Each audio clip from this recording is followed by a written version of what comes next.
Sebuah mobil pikap yang mengangkut sepeda listrik terbakar di jalan tol dalam kota Jelambar, Jakarta Barat. Petugas pemadam berjibaku memadamkan kebakaran mobil pikap di jalan layang tol dalam kota.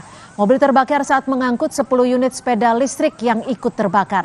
Belum diketahui penyebab kebakaran, namun sumber api diduga berasal dari sepeda listrik yang diangkut.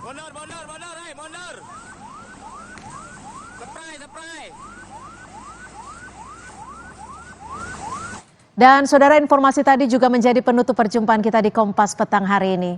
Saya Cynthia Rompas. Dan saya Tifal Saleh. Tetap bersama kami di Kompas TV, independen, terpercaya.